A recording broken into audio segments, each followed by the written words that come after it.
Welcome to Lighthouse Outlook, the podcast where we talk less about the markets and more about what matters to the people navigating them. From family offices to founders, we go beyond the numbers to unpack risk, legacy, and the human side of capital. Hosted by the team at MacNicol and Associates Asset Management. Just the same disclaimer as Joseph at the start. Just contact us if you have any questions regarding anything discussed or presented today. Just quickly looking at the S&P, no change here. We got some short-term support. Really a flat week. I mean, the largest moves are in the high growth names. I think Nvidia was up about 4. Apple was up about 5. Intel obviously got a bit of a bailout there. And now it seems like even I think Apple wants to invest in their, we'll call it renaissance, after a number of companies, including the U.S. government, have made investments into Intel to try to revive the company. Obviously, China banned Nvidia. It seems like Huawei want to compete. They put out a 3-year road plan, and a lot of tech analysts are highly critical of it. But it seems the Chinese are following the U.S. in terms of AI spending, and they don't want to fall behind. So some of these high growth names will probably continue to roar. I mean, Alibaba roared this week as well too. Overbought, oversold 66%. That's the lowest in 3 weeks. However, it remains heavily overbought, and it's been like that for 8 of the last 10 weeks. So some extreme levels we're at. NASDAQ $2 increase to new all-time highs. Obviously, tech continuing to lead the way. You can see this continued breakout out of this channel that we were trading in for a few weeks. Weekly momentum flipped after 2 weeks of negative weekly momentum. Overbought, oversold, same thing as the S&P, lowest in 3 weeks, but it's been overbought every week since May 2nd. So perhaps we could see a correction there in terms of investor demand, but we'll have to see if that occurs. It seems for now, all the stock market does is go up no matter what the risk factor. No matter what the what's going on in the world. Looking here at the Dow, $2 increase as well. Continued breakout to all-time highs. The PE right now is about 23 times. I think that's forward earnings. The rolling 10-year average for the Dow is below 20, so obviously a little pricey right now. I think when you look at the overall market, it's very pricey. The Dow still somewhat some value. Weekly overbought, oversold 50%, third straight week. It's been above 50. That's the first time that's occurred since a 5-week streak in July. Kind of seeing a resurgence in value after a bit of a pull back in demand. Looking at the Canadian equity market here, $3 increase week over week, new all-time highs, and the melt up kind of continues for the TSX. Support now $17 lower at that August low, so perhaps a healthy small pullback will be positive sign for the TSX. Overbought, oversold. It's been extremely bought over the last 6 weeks, 111% this week. This is I stated it a couple weeks ago when it was above 100% that it was the first time that's happened since 2017. Now we've seen it above 100%, like for the last 6 weeks. So these extreme levels we're at, especially for the Canadian equity market, obviously being led by a lot of the commodity producers, including the miners, which continue to surge. Looking here at the VIX, second straight buy signal created, a bit of a breakout followed by a slight pullback. We'll have to see if this kind of continues to increase. We've been moving horizontal for a few weeks now, so not a lot of spikes. There hasn't been a lot of unexpected news coming out of the Bureau of Labor Statistics or the Fed or even global politics or tariffs for that matter. So kind of in this stagnant level for the VIX right now. I mean, we've had a couple perk ups over the last few weeks, but nothing major. So perhaps now's the time that pops up in the coming weeks. Bullish percentage charts, these two have not moved, so I will not change them. You can kind of see the lack of breadth compared to previous cycles. So obviously the S&P showing much less breadth than the NYSE. More on that in a bit. Percent positive trend. The only one that moved here was the Dow, which remains still in a bullish territory and at multi-year highs. So still some positive signs for the Dow despite the small pullback over the last few weeks. And then the Toronto Stock Exchange. These two haven't moved in 2 weeks now, but they're still moving in an increasing fashion, which is a really positive sign for Canadian equity investors. Looking at the asset class rankings, only ones that moved, equity markets, saw some positive movement. Biggest movers, tech, gained 10 buy signals week over week. I think over the last month and a half, tech's gained over 50 buy signals. So really a resurgence of tech and high growth. Consumer cyclical has gained a couple buy signals over the past month as well. And then energy, actually, coincidentally, is at the highest point it's been at in 2.5 months now within the sector rankings. So some positive movement there. And then only other movement, European developed markets pulled back a little after their roaring start to the year, obviously. Looking here at sector spotlight, this is the cap weighted dominance. Kind of mentioned this earlier, the lack of breadth. So this is the rolling 3-year excess return between the S&P 100 versus the equal weighted 500 when it's obviously moving downward below the 0%. The equal weighted has excess return, and then when it's moving upward, the S&P 100, so more cap weighted. And you can see we're at highs that we haven't seen since the dot-com bubble. So something to watch there, especially with kind of the similarities you could say between AI and the internet bubble, perhaps, especially with some of the partnerships that are being announced. I mean, seems like a circular problem. I think I found an image. I don't know if let me see if I can pop it up. I did not put it in this presentation, but it just basically talks about the circularity of the AI trade. And I mean, these companies are going to continue to blow out earnings and be the highest growth names, but kind of an interesting chart I found on X or something like that. There it is. Just talking about OpenAI, Oracle, and NVIDIA, just the relationship and how NVIDIA is basically investing in OpenAI so that OpenAI can buy NVIDIA processors. Nonetheless, back to this. Just looking at gold. Just talking about the new buy signal this week, 4 straights. Really getting this blow off at the top for gold. It's up 42% year to date. Miners are up even more.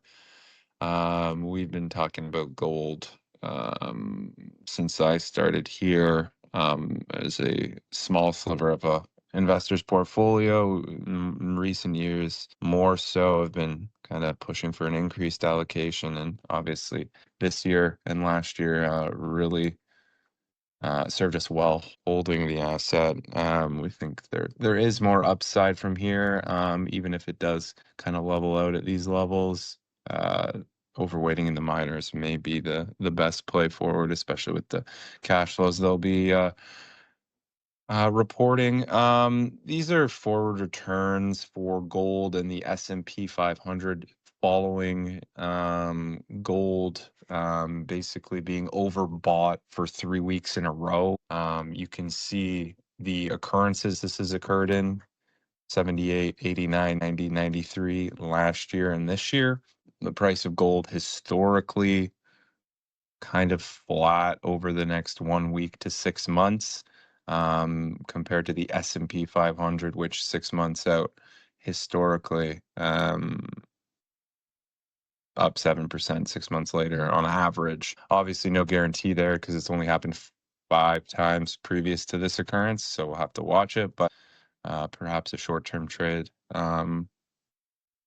if you're following historical patterns. I'm just looking here, talking about breadth. See S&P small cap 600 index fund by iShares, 3 out of 6 in terms of a technical attribute score. It's up 4% year to date, well below all-time highs. Price target about 155. Really has gained some steam off the low, obviously, since April, but more recently creating that nice buy signal in late August.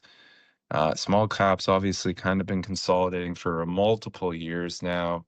Read a couple of reports on just the comeback of small caps, and perhaps we could really see them moving again. I saw the case for investing in small caps with some leverage versus private equity. That was an interesting article, but there does seem to be some interest flowing over there compared to these mega caps, which have been dominating the market for, I want to say, 3 years now straight. Looking here, Payto Exploration, wrote about this in the weekly commentary. We own this. We've owned it for a few years now. Really, really strong results reported recently, up about 10% year to date, about 17 over the last year. Greatly outperforming the overall Canadian energy market. Really attractive valuation in our eyes. Strong hedged book in terms of the revenue they have outstanding. Obviously, Payto is kind of a bet on the growth of LNG, the growth of cleaner fossil fuels, and increased demand for energy. I think they're suited in a, or excuse me, they're in a strong position to benefit from this growth, obviously with the global export market and their diversification across in terms of sales across the US. We just think they're one of the companies in Canada specifically that's positioned the strongest. And then obviously on the top of that, top of the actual capital growth, you get I think about a 6 to 7-ish% dividend. Looking here, this is the a chart by Bloomberg and Macro Bond. It's just looks at inflows in commodities, which have been rising for most of this year. Recently, at an accelerating pace. You can see here this blue line. The inflows to all listed U.S. commodity ETFs. The white line is actually U.S. CPI going back to 2008. Recently, we've seen the increased flow of commodities right before times when inflation kind of ascends. You can see here to 2020, 2021, whatever you want to call it, that occurred. Perhaps perhaps we are getting ready for another wave of inflation. I mean, I know Powell said that the tariffs have been less impactful to consumer prices than the Fed expected, but something to watch there. This is something of note. I wrote this on CNBC. Apparently, the SEC may approve day trading for smaller retail investors, which will eliminate FIRA has approved the kind of anyone can basically day trade. It removes the $25,000 minimum account size where people can pattern day trade. I don't know how they track that, but the last step there is just for the SEC to approve that. I think if that occurs, obviously you're going to see some people with smaller accounts, perhaps younger people especially, begin to day trade, which could impact the efficiency of markets, obviously. And then I think this is the last slide. This is UEC, which we've owned as well. This is Uranium Energy Corp. They put out their annual report yesterday. Read over it. They've jumped from a developer to the producer, or to a producer finally. Obviously, risking event with production beginning. Not really want to talk about their actual results, but really a big day for the company. Their balance sheet remains quite liquid. I think they have about $300 million in cash, no debt to mention. And they're moving right now to become America's only fully integrated uranium company. We've owned this for some time, so we'll have to continue to see if the reward is there compared to the risk, and if we should just rotate this into the underlying ETF in the uranium space, but really a bet on U.S. nuclear growth and nuclear energy increasing its scope. And I think with all that, I'll just pass it back to David. Thanks, Ken. Let me go to Michael Coolbaugh. Yeah, similar slide here, Ken, to the one you came across. So looks like Oracle made a $40 billion deal with NVIDIA. NVIDIA upped that up to $100 billion investment in OpenAI. And I don't think OpenAI is doing $300 billion. I think there's a $300 billion debt raise going on right now for Oracle. So to keep this circular AI thing frothing, at some point it doesn't continue. Okay, the Cass Freight Index shipments. Meanwhile, in the real economy, the Cass Freight Index dropped to 9% year over year in August, the lowest level since 2020. So there's another ominous 2020 reference there, just like the CarMax was. Consumer spending into a recession. Okay, so further to his point from last week about the stall in real retail sales, Renmac's chief economist confirms via this graphic that consumption has never declined in front of an economic slump. If you're waiting on the consumer to make a call about a turn in the business cycle, you're likely waiting too long. CPI. Besides shelter, every other breakdown of inflation has shown a steady trend higher over the past 4 months. Clearly, the Fed is prioritizing the labor market over inflation, but is it wise?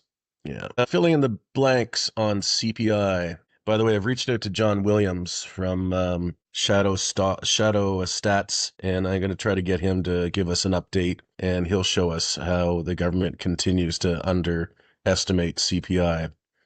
They're completely conflicted. An update on a worrying graphic I shared several weeks back. The amount of CPI data being inputted based on models continues to increase. Breadth. Since the middle of August, there's been nothing to like about the last leg of this rally. After all time frames, we've had nothing. We've been declining trend breadth. That's what this bottom graphic is telling us for the last part of the year here. And a dollar trap. A short U.S. dollar is undoubtedly one of the most consensus trades out there. Everyone knows Trump is slowly taking control of the Fed, and debasement is the only way out. But from a tactical perspective, this looks an awful lot like a failed breakdown with a positive momentum divergence. We could see a nasty squeeze now that the several Fed speakers have not committed to more aggressive rate cuts. Okay, well, see what happens there. We're sort of short the US dollar with our gold trade, that's for sure.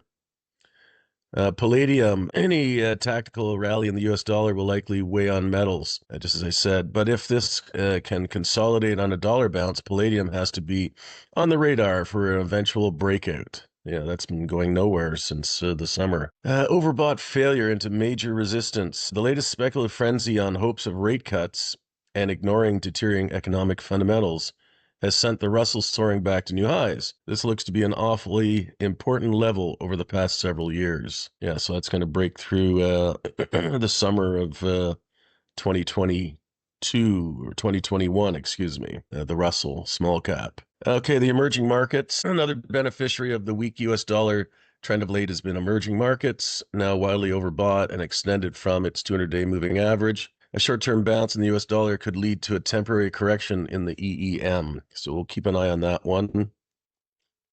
If we see a breakdown in that and 2 sell orders, then we'll probably get out of the way of that one as well. Okay, so then that's it for Michael Coolbaugh. Yeah, the morning coffee isn't coming in. I've got to find out what's happening there. So I've gone to, this is a little out of date from September 19th.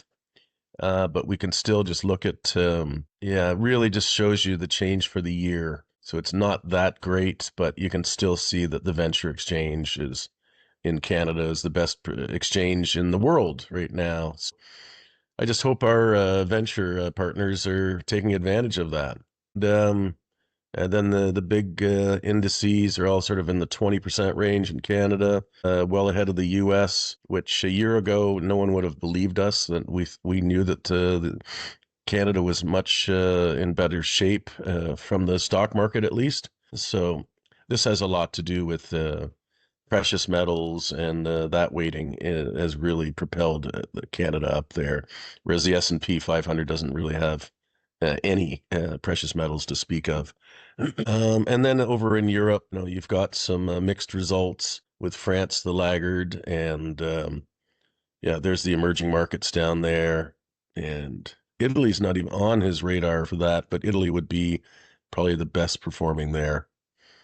And so that's probably it to look at just for the various benchmarks. Yeah, too many data points here. I'll talk about Canada, US dollar a second in the point and figure material. So no movement there. Still in the 72-cent range for the Canada US dollar, and the short term still measures to 80 and the long term down to 62. So it's sort of stuck in this trading range for the time being. And let's look at so we've already talked about the US dollar spot index relative to the rest of the world at 98. It actually measures up to 103, so that's a change. So we probably are going to see that sort of roll over there and head up for the time being.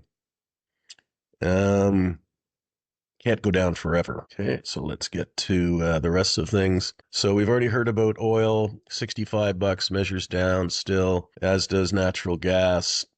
Meanwhile, the producers measure up ever so little. Copper measures down. So all the major commodity complex are going to be testing lower numbers now. Whereas uranium looks strong, gold continues to shine. Look at that, over 4,200 they're expecting for the spot price. So it definitely is on its way to $5,000 according to this. Interestingly, though, the developers here and the gold buck index even. Same thing for the majors on the VanEck EX also measures to break even. Now the juniors measure up significantly, up over 50% still. So we'll watch that speculative topping out, see how that goes. Silver looks to be doing just fine, as do the miners, and the juniors, it looks like they're taking a pause there. And just like showing palladium, platinum shows a little bit of upside. Crypto space still looks strong, so there's a lot of speculation going on out there. That one point you said, Ken, I'd never even known that there is a trading amount that day traders had to put up a minimum of $25,000. I'd never heard of that before. Now it's going to be lesser amounts. You're going to hear all sorts of stories now about traders doing. I guess they can act as sort of a professional that way. I'll have to look into that more. Finally, interest rates. Look forward to hear from you, Chris Curry, but nothing's changed on the short end. Still measures down on the 5-year, down on the 10-year, and down on the 30 years. So the entire complex looks to be coming off in yield. So the effect of the small reduction by the Fed is tending to bring rates down across the board, but it's also at the same time the economy is cooling down a little bit. That's ultimately doing that. And that's it for me. So see who can go next. Chris Curry, do you want to give us an update? Sure, Dave. You'll be really happy to. Yeah, it looks like you're absolutely correct. The the bond market has backed up and really erased all of the what people thought would be the benefits of the rate cut and further rate cuts. A number of Fed officials have been out saying, basically pull back the reins on these excessive rate cuts that Stephen Myron is proposing, and they had forecasts. Most market forecasts were one cut at each of the next meetings into the end of the year, but that seems to be being pared back. I'd like to ask Sean a few questions if I could. And so I've been looking at, there's a lot of different with the Trump administration, obviously a lot of different themes and issues swirling around. One of which, I'm looking at as it relates to long bonds is, the way that they're proposing to finance the deficit. Obviously, I shouldn't say obviously, but the stated goal is that they're going to grow their way out of it with the big, beautiful bill. Avenues that they're pursuing is, there's talk about marking to market gold reserves. And then what they're actually doing is the widely criticized Yellen maneuver of excessive reliance on T-bills. They're doubling down on that. So massive issues of T-bills. And what I was hoping to get some understanding from Sean is stable coins and how the stablecoin, market, I know it's kind of a bad use of words, but hoovered up a lot of T-bills. what I'm trying to understand is what sort of drives the upside in stable coins. And then the second question, would be who's buying these stable coins? I mean, is it just sort of selling Gen Z T-bills with a Bitcoin wrapper or something? Yeah. So Sean, if you're okay with me lobbing these questions in, I'd love to hear your thoughts. Okay, so there is no upside with stablecoins. It's just a mechanism of transaction on a blockchain in the crypto sphere, right? But it is Tether, which is, now the third largest crypto asset, is a mechanism for capital flight out of China and, frankly, illicit payments. And they do not pay any interest. So per employee, they're the most profitable company ever. They have less than 100 employees, and I think they're making about $5 billion, and they're making so much money that now they're working with Sprott to invest in gold and potentially gold miners, if you can believe it. But they pivoted from holding Chinese commercial paper to US T-bills and have ingratiated themselves with Cantor Fitzgerald, who took an ownership stake in Tether. And now, obviously, the former CEO of Cantor is now the Commerce Secretary. Scott Bessent is relying on stable coins to basically absorb an enormous amount of T-bill issuance as China and the Middle East seem to be, moving away from owning US denominated assets. And right now, Canada, it's a complete shit show on how they regulate stablecoins. I was at a meeting with CIBC Mellon yesterday with a working group there, and everyone's lamenting like Canada is absolutely missing the boat in this area. But why, Sean, like why would someone, I guess you mentioned the obvious reasons, sorry, not obvious, using that word too much this morning, but the main drivers of why people are buying stable coins, is there an institutional following or is there a retail following as well? That it's primarily a retail following, but it's growing in institutional use because this is what you can do. You need to let's say you need to send a wire to someone in Africa. It's like $50 and it can take 2 weeks, and there's only 2 G7 banks that operate there in the traditional SWIFT network. I think Standard Chartered and Citi. But if you want to do it with the stable coin, which isn't going to fluctuate like Bitcoin, you can do it in like less than a minute, and you can see it move. Right, like the rails of stable coins are simply superior, right? You get things done faster with more transparency, and it's denominated, it's a US dollar denomination, which is really what the world wants. The world doesn't want to be sending each other Bitcoin. Right. And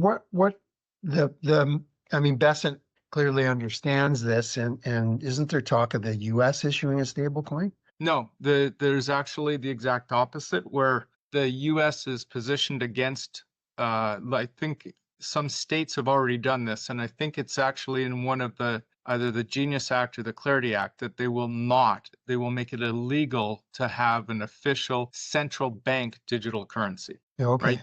Canada, I met with the Bank of Canada last year, and they dropped their plan to do a central bank digital currency, and now Carney has apparently reinitiated it. It is the fucking end of freedom economically in Canada if this becomes the de facto currency of Canada. You will not be able to do anything really with cash anymore.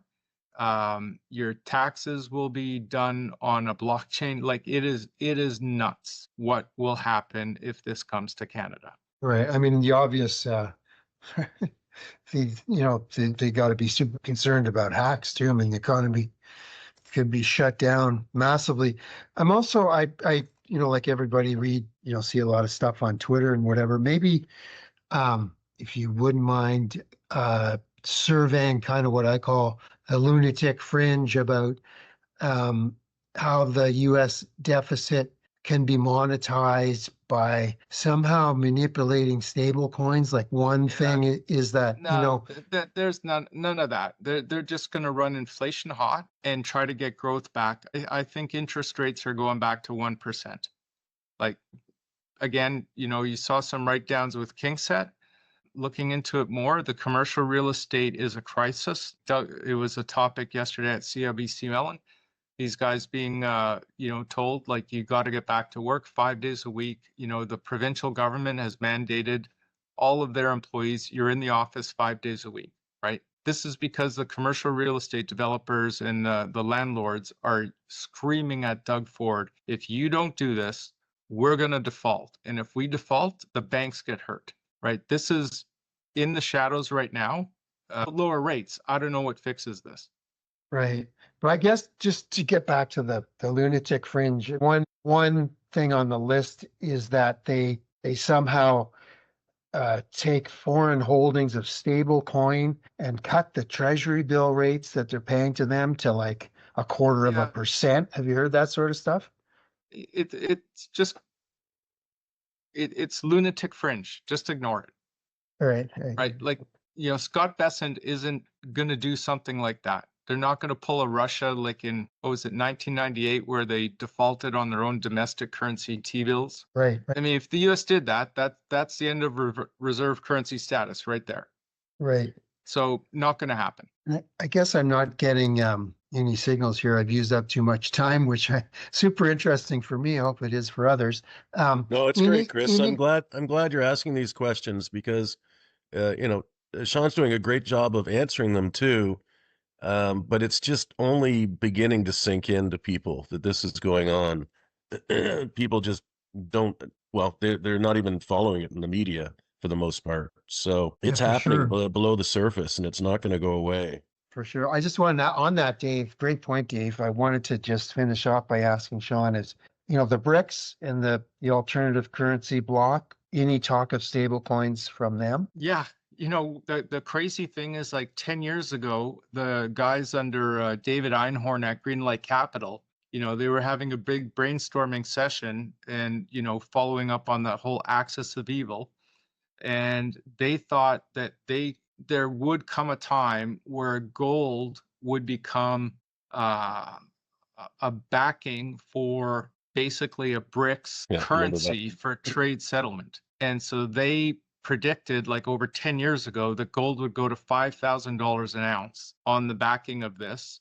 And they were watching for, abnormal accumulation in Russia and China, and which certainly seems to have happened over the last 18 months to 2 years, in the formation of this, hard trade currency. Yeah, the issue is the mechanism of transmission is still not apparent. I do know a guy I used to hunt with when I lived in New York. He used to do gold for oil trades, between Switzerland and Russia and stuff. So there were guys kind of doing that. But even Russia and especially Iran, like they are pouring state resources into mining Bitcoin, right? Because the transmission mechanism is so efficient. Fantastic. Thanks a lot, Sean. Thanks, Sean. Sean, do you have any updates before Paul Beatty chimes in? Yeah, sure. So I was wrong on, right now my portfolio is down 490 basis points today. Last week was fantastic. This week it's challenged. Crypto is seasonally weak in September, but I'm sensing an overall shift, right? I feel like Trump has played all of his cards and like people are now questioning him, and it's going to start to weigh on risk sentiment. The economy is great. The ADP economist who sees real-time, corporate payrolls data has just been bang on. Like employment is actually fine in the US once you get, all the revisions priced in. And she's like, you just got to watch initial claims, which came in at 218,000 below what expectations were. If that goes up to like the high 200s into like 300,000 initial jobless claims per week, that's portending recessionary conditions and the break in the consumer. We're seeing a lot of other things around finance. They had Bloomberg TV had Mirren on, the new Fed governor on, and there's a lot to be said for his view. Like, he wants 50 basis points cuts. He essentially wants the interest rates down to like 1.5%. And there's, reasons for that. Trump's a property developer. What's going on down there and here in commercial real estate, I said, is going to be the next big problem. The crypto market right now is just soft, and I'm wavering it between it being, right now the signals would say don't take any more exposure to crypto and even consider lightening up. My S&P model is just saying it's still risk on. The VIX curve is still normal. There's still a nice gap between spot VIX and the first VIX contract. The Morgan Stanley economist on Bloomberg TV gave a great exposition on why the US dollar should head lower, and that does well for gold and all commodities. So I've added several junior gold companies in the last couple of weeks. AUMB was one that's up 330 basis points this morning. I own a British company, PAT. I've owned Equinox for a while. Anyway, so I added a couple really cheap junior oil companies. So, that's my view. Like, the broad market is still good, but I will say this about that recent NVIDIA OpenAI thing. Like, as soon as I heard that, I was like, where have I heard this before? Oh yeah, remember Nortel? Yeah. Circular dealer financing because your stock is hot. That's the maybe that's the bell. Mm-hmm. This might be the bell. Talking to the guys at CIBC Mellon, they just hired a cohort of kids, and they could tell almost immediately. They got 500 applications for one job for entry-level accounting. And the guy that I was talking to said, I decided to review every one of them. So they were reviewed by the junior HR person, then by an AI system that they have. And then he went and reviewed, and he said the number that were just purely AI generated was ridiculous. Mm. Right. And a bunch of them fooled even him as like an experienced hiring manager. How can they tell that they're AI, Sean? How tuned they are to the application. Mm-hmm. Right. So they get these kids that would seem like they're perfect on paper. They come in and he's like, they scored 20%.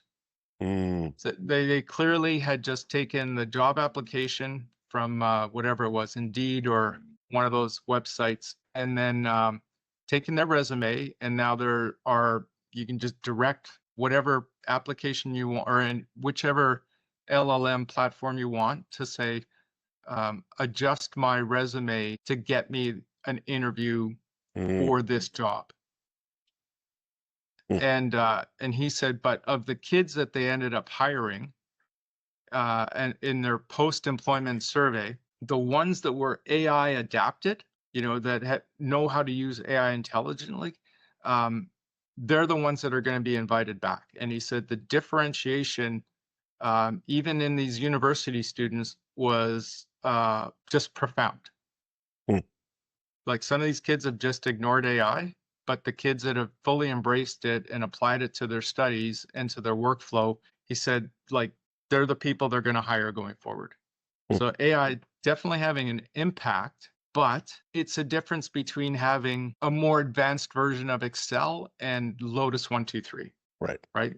You can still do the same work. If you use the better tool, you can do it better and be more productive, but you're talking about 20 to 40% efficiency gains. So it's not going to lose jobs. They're not going to eliminate jobs. Jobs are going to change.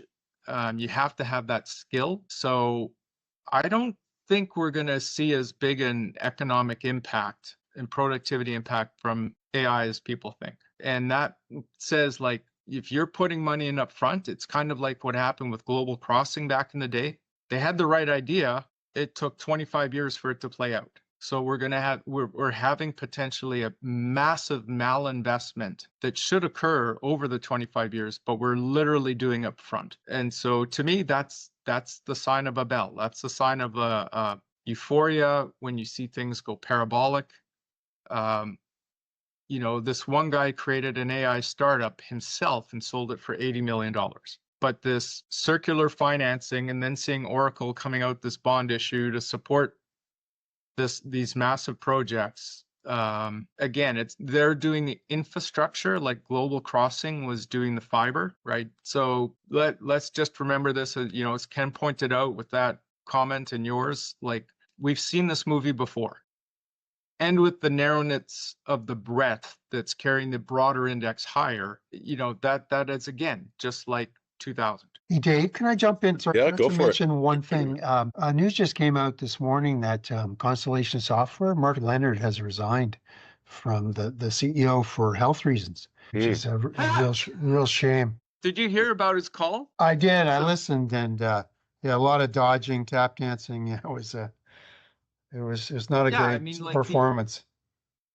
He literally, said what I was just saying, is like, okay, AI is going to affect our business, but it's not going to replace our business. Our business is about software enabling processes, right? And AI will be more efficient at that. And then he was so criticized because he didn't say, like, we're going to lead the a software revolution with AI, and people were like literally shitting on him. So health reasons, I guess he caught like some bad feelings from the analysts, and but I mean it's just that it's been an incredible company. Like very few companies in the world could deploy capital as efficiently as those guys do acquisitions. Like just an unbelievably great success story. So he's stepping down, you say?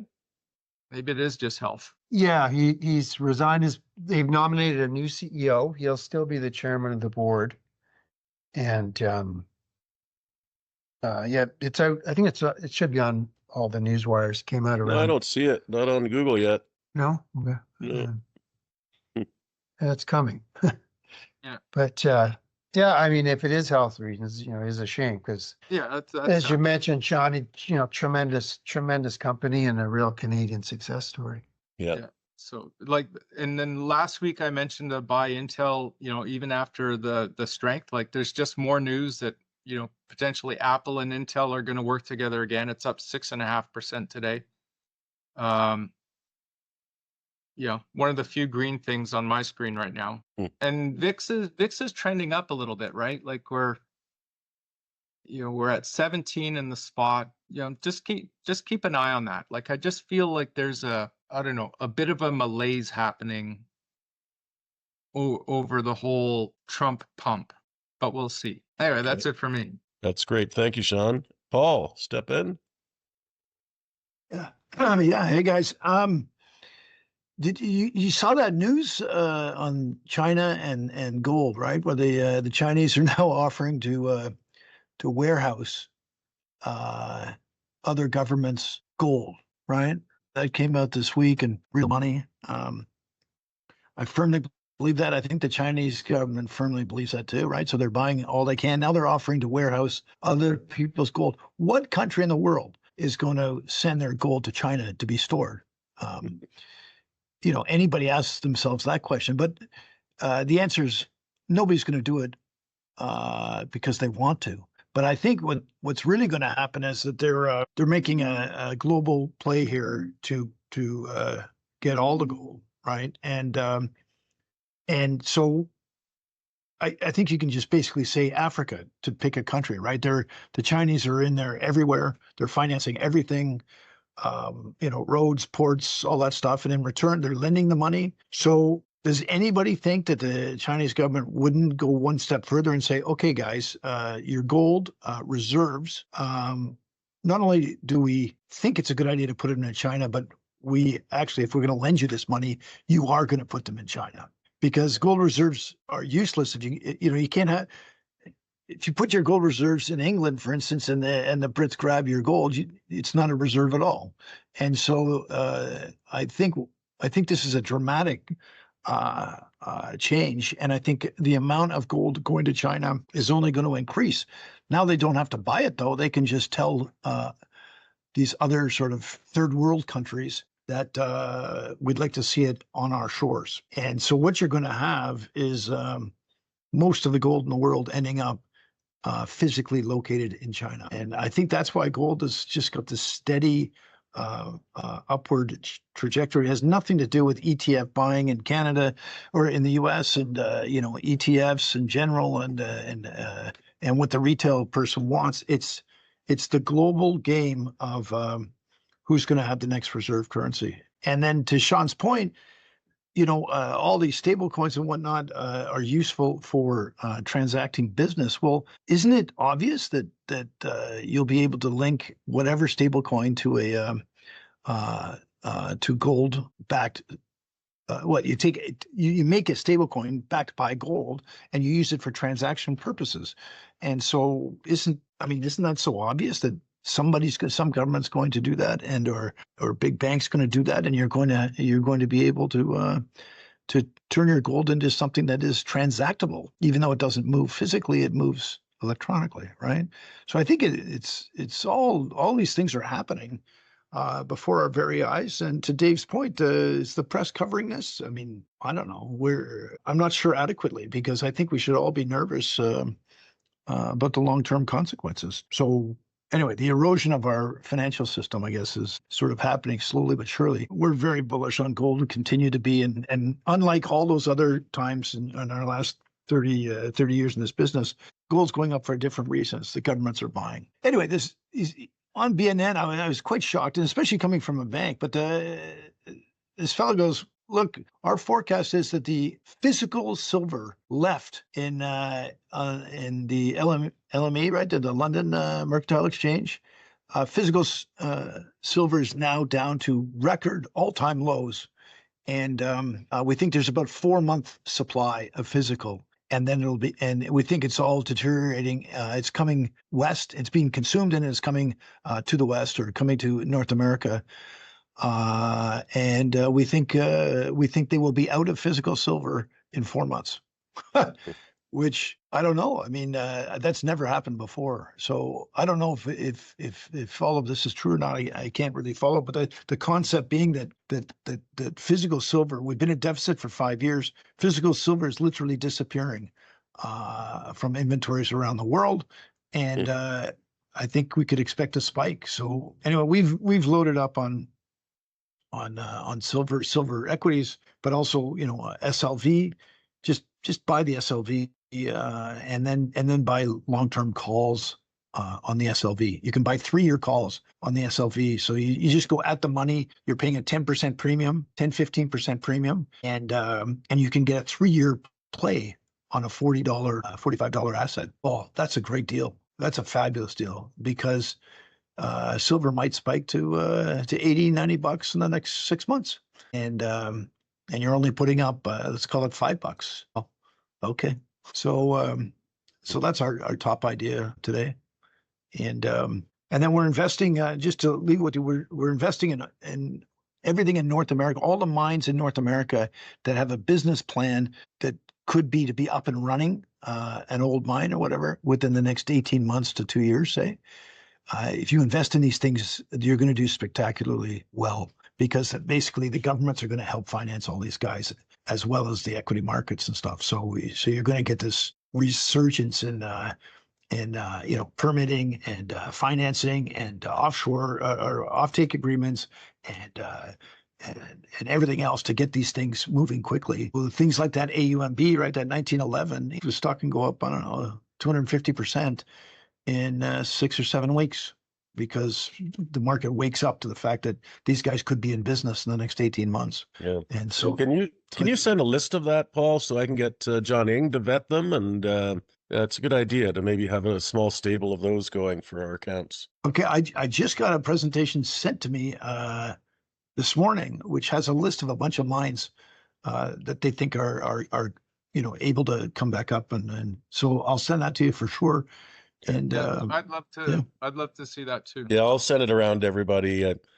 I'm trying to do it all through BCC, so I'll just send it around to everybody as they come into my inbox. Well, I'll send you a copper story that we're involved in, and in that presentation, I just got the presentation this morning. I'll point out the page to you. The presentation is excellent. They're restarting a copper mine in New Brunswick, and page whatever it is, I'll find in that is got a whole bunch of detail. So I think it's interesting times, certainly in the metal space, and I don't think it's going to stop. You saw that Lithium Americas, was it yesterday or 2 days ago?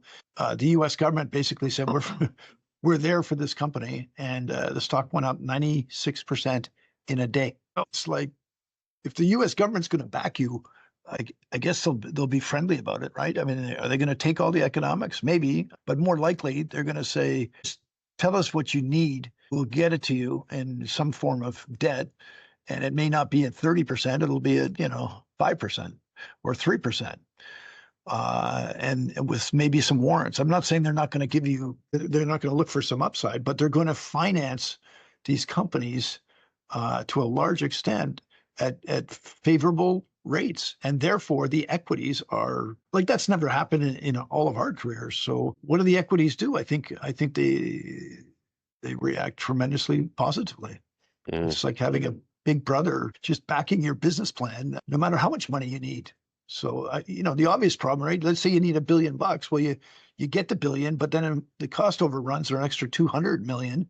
And that's what sinks you. It's that last 200 million that kills you. Well, now with governments involved, they're going to be there for the billion. And then they're going to say, if you need more, let us know. And we'll make sure we get it to you because we want this thing in production. So that's good news for anybody in this business, right? So. And sorry, I missed that. You said the government of Canada is going to be financing that? I think Canada is going to do the exact same thing. I don't think they have a choice. So the U.S. is leading on this. So I think one of Carney's proposals was to complete the Red Chris mine. He had those 7 major infrastructures, and I think 2 of them were mines. Yeah, so he's at 7, and he's going to go to 17. I don't know how many mines there are that can be restarted in Canada, but it's more than the U.S., right? I mean, so there's a bunch, right, for sure. He's going to finance all of them because Canada's, the economy is not doing well, and so he's going to set up these infrastructure pools of capital, and he's going to call it an investment, not an expense. But I think you can rest assured that they're all going to get a lot of love from the feds. And so, Paul, does Carney kill the tech merger? I don't know. That's all politics, right? Yeah. I don't know. And the only thing I know is that Carney is going to spend money like maybe worse than Trudeau, right? He's going to do it. I don't think he has much of a choice. And how else do you stimulate this Canadian economy? So infrastructure, and he's going to back oil projects for sure, but I think he's going to back mining projects. So it's coming. It's happening. Anyways, that's it for me. That's excellent. Great update, everyone. Okay, talk to you later. Thanks for listening to Lighthouse Outlook. If this conversation sparked a new perspective, share it with someone who thinks differently. Subscribe for fresh episodes every 2 weeks and visit MacNicolasset.com to learn more.